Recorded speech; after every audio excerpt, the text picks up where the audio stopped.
பொதுக்கூட்டத்தில் பேசும்போது வெறுப்பு பேச்சை தவிர்க்க வேண்டும் என முன்னாள் அமைச்சர் சி.வி. சண்முகத்துக்கு சென்னை உயர்நீதிமன்றம் அறிவுறுத்தியிருக்கிறது.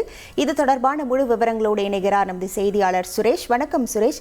எந்த வழக்கின் அடிப்படையில் இந்த அறிவுறுத்தல்கள் வழங்கப்பட்டிருக்கிறது? முழு விவரங்கள். வணக்கம்.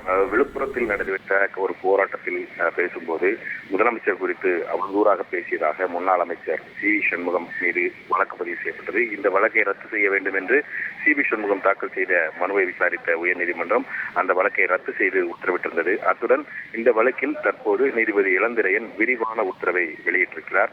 அந்த உத்தரவில் ஜனநாயகத்தில் ஆளுங்கட்சி குறித்து விமர்சிக்க எதிர்க்கட்சிக்கு அதிகாரம் உள்ளதாக குறிப்பிட்டிருக்கக்கூடிய நீதிபதி பேச்சுரிமை, கருத்துரிமை ஆகியவை அரசியல் சாசனம் வழங்கியுள்ள உரிமைகள் என்று குறிப்பிட்டிருக்கிறார்.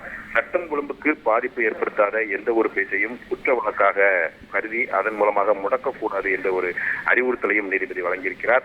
சி.வி. சண்முகம் பயன்படுத்திய வார்த்தைகள் வேண்டுமானால் ரசிக்கக்கூடிய வகையில் இல்லாமல் இருக்கலாம், ஆனால் அவரது பேச்சை பொதுமக்கள் பார்வையிலிருந்து அணுக வேண்டும் என்றும் நீதிபதி தெரிவித்திருக்கிறார்.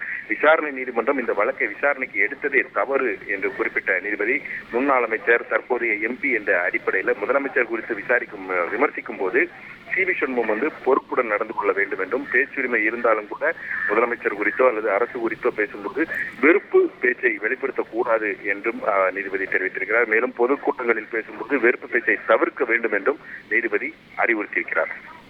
உங்கள் முழு விவரங்களுக்கு நன்றி சுரேஷ். செய்திகளை உடனுக்குடன் தெரிந்து கொள்ள உடனே சப்ஸ்கிரைப் பண்ணுங்க.